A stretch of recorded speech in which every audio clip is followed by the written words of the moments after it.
देखते हैं फटाफट खबरें। कल सीएम आवास पर गहलोत कैबिनेट की बैठक होगी। बैठक में नई पर्यटन नीति पर मुहर लगने के आसार हैं। साथ ही सेवा नियमों में संशोधन को मंजूरी मिल सकती है।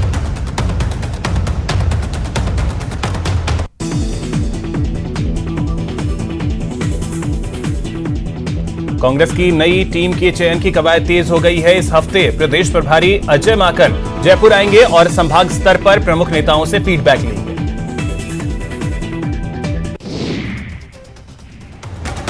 जयपुर में अजय माकन संगठन के नए स्वरूप को लेकर चर्चा करेंगे और साथ ही सरकार के कामकाज को लेकर भी चर्चा करेंगे।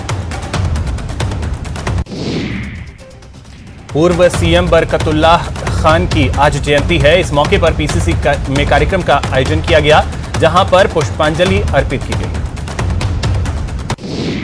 बीजेपी ने प्रवक्ताओं और पैनलिस्ट की नई टीम का ऐलान कर दिया है। बीजेपी प्रदेश अध्यक्ष सतीश पूनिया के निर्देश पर नई टीम की घोषणा की गई। रामलाल शर्मा को प्रदेश मुख्य प्रवक्ता नियुक्त किया गया है। राजस्थान में मदरसा बोर्ड के एक्ट को अब कानूनी मंजूरी मिल गई है। 17 साल के लंबे इंतजार के बाद एक्ट को मंजूरी मिली। न्यूज 18 ने लगातार खबरों को गंभीरता से उठाया था ताकि मदरसों में बुनियादी तालीम का ढांचा सुधर सके। वहीं अब कानून को मंजूरी मिल गई है। नियमित डीपीसी की मांग को लेकर देश भर के आयकर कर्मचारियों ने आंदोलन का रुख कर लिया है। आयकर कर्मचारियों की 3 साल से डीपीसी नहीं होने पर आज सभी क्षेत्रीय आयकर मुख्यालयों पर विरोध प्रदर्शन किया गया। विरोध प्रदर्शन में प्रशासनिक अधिकारियों को काले झंडे दिखाकर विरोध जताया गया। वहीं कोरोना संक्रमण से बचने के लिए सोशल डिस्टेंसिंग का भी पालन किया गया। आज से राजस्थान की मंडियों में अनिश्चितकालीन हड़ताल है। मंडी टैक्स को अनिवार्य करने की मोदी सरकार के अध्यादेश के विरोध में यह फैसला लिया गया है। मंडी व्यापारियों ने 21 अगस्त को भी अपना कारोबार बंद रखकर विरोध जताया था। 28 अगस्त को फिर से संघर्ष समिति की बैठक होगी, जिसमें आंदोलन की रूपरेखा तय होगी और इसमें बंद को आगे बढ़ाने का निर्णय लिया जा सकता है। मंडी व्यापारियों की मांग है कि वो सेस, कृषक कल्याण शुल्क भी नहीं चुकाएंगे। आगामी फैसले तक शुल्क नहीं अदा करेंगे। अजमेर डिस्कॉम ने उपभोक्ताओं की समस्याओं को दूर करने के लिए बड़ी तैयारी की है। सीएम गहलोत से मिले निर्देश के बाद कल 204 उपखंडों पर बिजली बिलों को लेकर विशेष शिविर का आयोजन किया जाएगा। बिजली बिलों को लेकर प्रदेश भर से आ रही शिकायतों के बाद यह कदम उठाया जा रहा है। अजमेर डिस्कॉम एमडी ने आदेश जारी करते हुए अधिकारियों से जल्द समस्या का समाधान करने के लिए कहा है। बीकानेर के जसूसर गेट के पास अज्ञात बदमाशों ने फायरिंग कर दी, जिसकी वजह से सनसनी फैल गई। फायरिंग में एक बच्चे को गोली लग गई। बड़ी वारदात को अंजाम देने की फिराक में आरोपी आए थे। 11 साल तक चले कोर्ट के ट्रायल के बाद पंजाब को दहलाने की साजिश रचने वाले 10 आरोपियों को बाड़मेर न्यायालय ने आजीवन कारावास की सजा सुनाई है। साल 2009 में पाकिस्तान से आरडीएक्स और विस्फोटक लाकर उसे बब्बर खालसा के आतंकवादियों के जरिए पंजाब को दहलाने की साजिश रची गई थी। जयपुर शहर में बदमाशों ने डेयरी कलेक्शन एजेंट के सिर पर लोहे की रॉड से हमला कर 6.5 लाख रुपए लूट लिए। वारदात में 3 बदमाश शामिल थे। पुलिस आसपास के रास्तों पर लगे सीसीटीवी फुटेज खंगाल रही है। श्रीगंगानगर के कई थाना क्षेत्रों में लगातार कुछ दिनों से लूट की वारदात को कुछ बदमाश अंजाम दे रहे थे। एसपी राजन दुष्यंत ने टीमें गठित कर लूट में शामिल 10 बदमाशों को गिरफ्तार किया। जयपुर में 6 लाख रुपए की लूट का मामला सामने आया है। घटना शिप्रापथ थाना क्षेत्र का है, जहां दूध की डेयरी से कलेक्शन करने वाले कलेक्शन एजेंट राजू महेश्वरी के साथ यह वारदात को अंजाम दिया गया। जयपुर में एसीबी की टीम एक्शन में नजर आई। गुनेर में पटवारी रवि मीना को 20,000 रुपए की रिश्वत लेते हुए गिरफ्तार किया गया। जमीन का सीमा ज्ञान करने के एवज में रिश्वत की मांग की गई थी। दौसा में इंसानियत को शर्मसार करने वाली खबर सामने आई। दरअसल बालाहेड़ा गांव में एक महिला के साथ गैंगरेप के वारदात को अंजाम दिया गया। घटना के बाद महिला अपने पति के साथ महुआ थाने पहुंची और दोनों आरोपियों के खिलाफ गैंगरेप का मुकदमा दर्ज करवाया। अजमेर के मसूदा कस्बे में गौ तस्करी और गौमांस को लेकर ग्रामीणों में रोष व्याप्त है, जिसको लेकर ग्रामीणों ने आज एसपी से मामले में कार्रवाई करने की मांग की। कोटा में एसीबी की टीम को चकमा देकर रिश्वतखोर विद्युत विभाग का सहायक फरार हो गया। कार्रवाई के बाद टीम विद्युत विभाग के ऑफिस में खाना खा रहे थे, तभी सहायक कर्मचारी मौके से फरार हो गया। झुंझुनू के किशनपुरा में दो पक्षों में खूनी संघर्ष हो गया, जिसमें महिलाएं समेत 1 दर्जन लोग घायल हो गए, जबकि एक महिला ने इलाज के दौरान जयपुर में दम तोड़ दिया। अलवर के एनईबी थाना पुलिस ने बड़ी कार्रवाई को अंजाम दिया है। पुलिस ने कार्रवाई करते हुए 4 कुख्यात बदमाशों को धर दबोचा। बदमाशों के कब्जे से 4 एलईडी, 3 सीपीयू, 1 प्रिंटर और आधा दर्जन मोबाइल फोन बरामद किया गया। पुष्कर के गांव भगवानपुरा में आज हुए एक हादसे में 2 बच्चों की दर्दनाक मौत हो गई। दोनों बच्चे खेलते खेलते एक ग्रीन हाउस के फार्म पॉन्ड में उतर गए और दोनों सगे भाइयों की पानी में डूबने से मौत हो गई। पुष्कर के भगवानपुरा गांव में पानी के हौद में डूबने से 2 बच्चों की मौत हो गई। एक फार्म हाउस में बने कच्चे हौद में नहाते वक्त यह हादसा हुआ। जयपुर कमिश्नरेट की सीएसटी टीम ने बड़ी कार्रवाई की है। टीम ने नकली डीजल बनाने के मामले में कार्रवाई की। जयपुर कमिश्नरेट द्वारा अलग अलग जगहों पर कार्रवाई की जा रही है। चौमू, मदनगंज, बगरू क्षेत्र में कार्रवाई जारी है। अजमेर के किशनगढ़ में ऑयल फैक्ट्री में पुलिस ने दबिश दी। भारी मात्रा में ऑयल का पकड़ा गया। ऑयल का कारखाना पिछले लंबे समय से मिल रही थी नकली ऑयल बनाने की शिकायतें। पुलिस टीम ने मौके से सैंपल लिए। पुलिस अधीक्षक पार्थ शर्मा, मदनगंज थाना प्रभारी राजवीर सिंह मौके पर पहुंचे और अनिल पेट्रोलुबे प्राइवेट लिमिटेड के नाम से संचालित फैक्ट्री पर कार्रवाई की। अजमेर के पुष्कर में पानी के हौद में डूबने से 2 भाइयों की मौत हो गई। शव को हौद से निकलवा कर अस्पताल पहुंचाया गया। भगवानपुरा गांव की घटना। अजमेर के विजयनगर में बिजली बोर्ड में कार्यरत कर्मचारी मुराद ने सरकारी क्वार्टर में फांसी लगाकर आत्महत्या कर ली। मृतक के परिजनों ने मौत को संदिग्ध मानते हुए एसपी से गुहार लगाई है और मामले में निष्पक्ष जांच की मांग की। भरतपुर के कामा में सांप के काटने से एक युवक की मौत हो गई। रास्ते में लोगों ने उसे अचेत अवस्था में देखा तो उसकी सांसें थम चुकी थी। युवक को देखकर लोगों की मौके पर भीड़ इकट्ठा हो गई और मृतक युवक को उसके घर ले जाया गया। कामा कस्बे के नौनेरा रोड के पास यह हादसा हुआ। जैसलमेर के नाचना इलाके में आकाशीय बिजली गिरने से 2 बच्चे और एक बकरी घायल हो गए। घायल बच्चों को नाचना अस्पताल ले जाया गया, जहां बच्चों की हालत खतरे के बाहर बताई जा रही है। उदयपुर के चेतक चौराहे के पास पुलिस की टीम पर एक विशाल पेड़ गिर गया। हादसे में इंस्पेक्टर को मामूली चोट आई। पुष्कर के गांव भगवानपुरा में आज हुए हादसे में 2 बच्चों की दर्दनाक मौत हो गई। उदयपुर की मोहनलाल सुखाड़िया विश्वविद्यालय के लॉ कॉलेज में ऑनलाइन परीक्षा की तैयारी की जा रही है। अंतिम वर्ष की शेष परीक्षाएं 27 अगस्त को 2 चरणों में होंगी। भरतपुर के सभी मंडियों में सरकार की नीतियों के विरोध में हड़ताल जारी है। यह हड़ताल 28 अगस्त तक जारी रहेगा। अजमेर जेएलएन अस्पताल में संविदा पर लगे नर्सिंग कर्मचारियों ने कलेक्ट्रेट के बाहर प्रदर्शन किया और स्थायीकरण की मांग की। भीलवाड़ा के शास्त्री नगर में हिंदू परिषद और राष्ट्रीय बजरंग दल ने जिला कलेक्ट्रेट के बाहर प्रदर्शन किया। सिक्योर मीटर्स कंपनी की लापरवाही के कारण जिंदगी से जंग लड़ रही लड़की को न्याय दिलाने की मांग की जा रही है। जयपुर के सोफिया स्कूल में पढ़ने वाले स्टूडेंट्स के अभिभावकों ने मेन गेट पर शांतिपूर्ण तरीके से प्रदर्शन किया। अभिभावकों का आरोप है कि स्कूल प्रशासन उन पर फीस जमा कराने का दबाव डाल रहा है, जिसके खिलाफ अभिभावकों ने हाथों में तख्तियां लेकर स्कूल गेट के बाहर प्रदर्शन किया। अजमेर जेएलएन अस्पताल में संविदा पर लगे नर्सिंग कर्मचारियों ने कलेक्ट्रेट के बाहर प्रदर्शन किया और स्थायीकरण की मांग की। नर्सिंग कर्मियों ने राज्य सरकार पर वादा खिलाफी का आरोप लगाया। वहीं नर्सिंग कर्मियों ने मांगे पूरी नहीं होने पर आंदोलन की चेतावनी दी। बीकानेर के कलेक्ट्रेट में पोषाहार सहायता समिति की बैठक का आयोजन किया गया। बैठक में सभी अधिकारी मौजूद रहे। अजमेर कलेक्टर ने जिले के सभी अधिकारियों के साथ वीसी के जरिए मीटिंग की और सभी अधिकारियों से जिले में चल रहे विकास कार्यों की जानकारी ली। भरतपुर में नाबार्ड बैंक द्वारा किसान उत्पादक संघों के संवर्धन और गठन के लिए कलेक्टर की अध्यक्षता में मॉनिटरिंग समिति की बैठक का आयोजन किया गया। कलेक्टर ने भरतपुर के आरबीएम अस्पताल और हीरादास बस स्टैंड के पास इंदिरा रसोई का औचक निरीक्षण किया और यहां भोजन कर रहे लोगों से बातचीत की।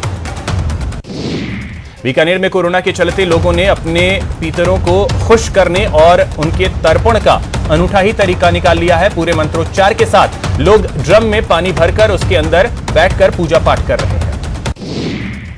अजमेर में करबला शहीदों की याद में गरीब नवाज वेलफेयर सोसाइटी की ओर से एक विशाल रक्तदान शिविर का आयोजन किया गया।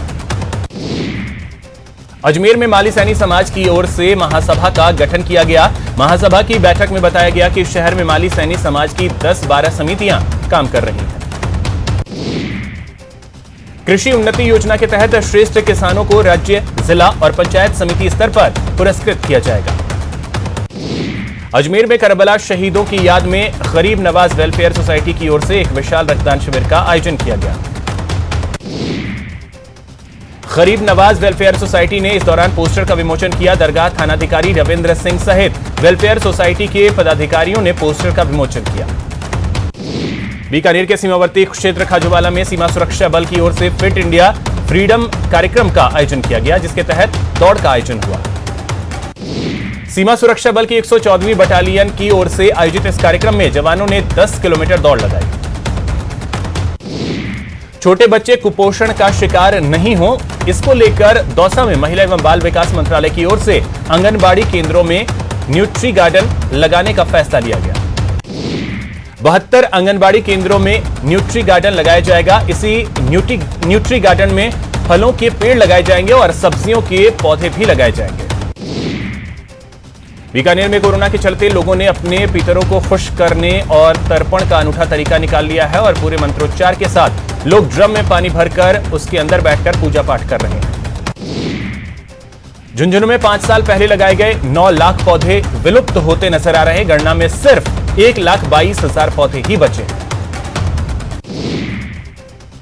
कोटा में नदियों में आया उफान अब थम गया है, जिसके बाद श्योपुर मार्ग पर फिर से यातायात बहाल कर दिया गया है। भरतपुर के केवलादेव राष्ट्रीय उद्यान में पिछले कुछ दिनों से पानी की पर्याप्त आवक शुरू हो गई है, जिससे उद्यान की झीलें लबालब होती नजर आ रही हैं। अलवर में पिछले कुछ दिनों से अच्छी बारिश हुई है, लेकिन इसके बावजूद जिले में सामान्य से कम बारिश हुई है। लगातार वर्षा के चलते अभी तक जिले में करीब 325 मिलीमीटर बारिश हो चुकी है। श्रीगंगानगर जिला मुख्यालय 7 करोड़ रुपए की लागत से पीडब्ल्यूडी द्वारा बनाई गई मीरा चौक सड़क सिर्फ 15 दिनों में ही टूट गई। अजमेर में 2 दिन से हो रही अच्छी बारिश के बाद अब ग्रामीण क्षेत्रों के तालाबों और नालियों में पानी की आवक हो रही है। जैसलमेर में अच्छी बारिश हुई, ग्रामीण इलाकों में भी अच्छी बारिश हुई, जिसके बाद मुख्य मार्गों पर जलभराव की स्थिति पैदा हुई। झुंझुनू में बारिश में देरी के बावजूद किसानों को बड़ी राहत मिली है। इन दिनों लगातार हो रही बारिश से किसानों की उम्मीदें फिर से बढ़ गई। आज से भारत में कोरोना वायरस वैक्सीन के दूसरे फेज का ट्रायल शुरू होगा। इस वैक्सीन को ब्रिटेन की ऑक्सफोर्ड यूनिवर्सिटी ने तैयार किया है। भारत में तैयार ऑक्सफोर्ड यूनिवर्सिटी की वैक्सीन का नाम कोविशील्ड रखा गया है। पुणे के भारतीय विद्यापीठ मेडिकल कॉलेज एंड हॉस्पिटल में दूसरे राउंड का ट्रायल शुरू होगा। ऑक्सफोर्ड की कोरोना वैक्सीन के उत्पादन के लिए सीरम इंस्टीट्यूट में एस्ट्रेजेनेका कंपनी के साथ करार किया गया है। सीरम इंस्टीट्यूट को भारत के CDSCO से मंजूरी मिल चुकी है। 3 अगस्त को ही पुणे के सीरम इंस्टीट्यूट को फेज 2 और 3 ट्रायल के लिए मंजूरी दे दी गई थी। सीरम इंस्टीट्यूट आखिरी राउंड का ट्रायल देश के 17 राज्यों में करेगा। भारत में अब तक कोरोना मरीजों की कुल संख्या 31 लाख के पार पहुंच चुकी है। 57,542 लोगों की अभी तक मौत हो चुकी है। देश में इस वक्त 7,10,000 एक्टिव केस हैं। देश में पिछले 24 घंटे में कोरोना के 61,408 नए मामले सामने आए हैं और 836 लोगों की मौत हुई है। राजस्थान में कोरोना पॉजिटिव की संख्या 72,000 के पार पहुंच गई है, जबकि कोरोना से अब तक 973 लोगों की मौत हुई है। राज्य में 21,37,000 से ज्यादा सैंपलिंग हो चुकी है। प्रदेश में अब तक इस वक्त 14,883 एक्टिव केस हैं। आज 194 केस रिकवर हुए, जबकि 110 को डिस्चार्ज किया गया। बीकानेर में कोरोना का विस्फोट हुआ है। यहां एक साथ 130 नए मामले सामने आए हैं, जिससे स्वास्थ्य विभाग में हड़कंप मच गया। बीकानेर में रिकवरी रेट भी कुछ हद तक अच्छी हुई है। जिले में कुल पॉजिटिव मरीजों का आंकड़ा 4163 तक पहुंच गया। बारां में कोरोना का कहर थमने का नाम नहीं ले रहा है। बीते 2 दिन में 110 से ज्यादा संक्रमण के मामले सामने आए। बारां में मामलों में छबड़ा के कोटरी गांव में एक ही सरकारी स्कूल के 15 शिक्षक कोरोना वायरस से संक्रमित पाए गए। श्रीगंगानगर में एक ही दिन में कोरोना के 54 नए मामले सामने आए हैं, जिसमें सूरतगढ़ में 23 कोरोना पॉजिटिव मिले। इनमें सबसे ज्यादा 13 संक्रमित एलआईसी कर्मचारी मिले हैं, जिसके बाद सूरतगढ़ एसडीएम ने अगले 3 दिन सूरतगढ़ के बाजार बंद करने का निर्णय लिया। कोटा के इटावा उपखंड क्षेत्र में गुबाडी गांव में एक साथ 11 कोरोना के मामले सामने आए हैं। इनमें से 4 महिलाएं गायब हो गई थी। झुंझुनू के सिंघाना कस्बे में एक साथ 14 कोरोना पॉजिटिव मामले सामने आए हैं, जिसके बाद कलेक्टर यूडी खान ने 3 दिन के लिए कर्फ्यू लगा दिया। चित्तौड़गढ़ में इलाहाबाद बैंक और एक्सिस बैंक कर्मचारी के पॉजिटिव आए हैं, लेकिन मीडिया के पहुंचते ही प्रशासन हरकत में आया और बैंक को बंद करवाया गया। कोरोना काल में बीकानेर में पान भंडारों पर भीड़ सोशल डिस्टेंसिंग की धज्जियां उड़ाते नजर आते हैं। बीकानेर के खाजूवाला में एक महिला की रिपोर्ट पॉजिटिव आने के बाद स्वास्थ्य विभाग पूरी तरीके से अलर्ट हो गया। महिला के संपर्क में आने वाले लोगों की सैंपलिंग की गई। अलवर के राजीव गांधी जनरल हॉस्पिटल को कोरोना मुक्त कर दिया गया है। हॉस्पिटल में चलने वाली कोविड ओपीडी को हॉस्पिटल के सामने इमरती देवी धर्मशाला में स्थानांतरित कर दिया गया। कोटा में आज सुबह की रिपोर्ट में 29 नए मामले सामने आए हैं। इसी के साथ मरीजों की कुल संख्या 4800 के पार पहुंच गई। अब तक 85 लोगों की मौत हुई है। भरतपुर में लोग कोरोना संक्रमण को लेकर बिल्कुल लापरवाह हो गए हैं। सामुदायिक स्वास्थ्य केंद्र बयाना में डॉक्टरों को दिखाने के लिए लोगों की भीड़ नजर आई, जहां सोशल डिस्टेंसिंग की जमकर धज्जियां उड़ाई गई।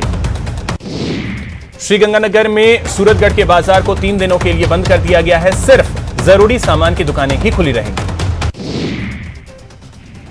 सोमवार को हुई एआईसीसी की हंगामेदार बैठक पर एआईएमआईएम नेता असदुद्दीन ओवैसी ने निशाना साधा है। उन्होंने कहा कि गुलाम नबी आजाद हमें बीजेपी के बी टीम कहते थे। अब उनकी पार्टी के पूर्व प्रमुख ने कहा है कि उन्होंने पत्र पर हस्ताक्षर करके बीजेपी के साथ मिलीभगत की। ओवैसी ने कहा कि कांग्रेस में मुस्लिम नेता जो समय बर्बाद कर रहे हैं, उन्हें सोचना चाहिए कि वे कब तक कांग्रेस नेतृत्व के गुलाम रहेंगे। बॉलीवुड अभिनेता आमिर खान के हालिया तुर्की दौरे को लेकर आरएसएस ने निशाना साधा है। आरएसएस के मुखपत्र पांचजन्य में आमिर खान को लेकर एक आर्टिकल लिखा गया है। आर्टिकल में आरएसएस की तरफ से कहा गया है कि आमिर खान ने तुर्की जाकर भारतवासियों की भावनाओं को ठेंगा दिखाया है। आमिर खान अपनी आने वाली फिल्म लाल सिंह चड्ढा की शूटिंग के लिए तुर्की गए थे।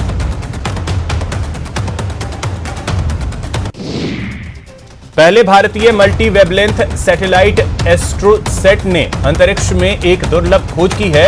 उसने सुदूर आकाशगंगा से निकलने वाली तीव्र पराबैंगनी यानी अल्ट्रावायलेट किरणों का पता लगाया है। यहां रुकेंगे एक छोटे से ब्रेक के लिए।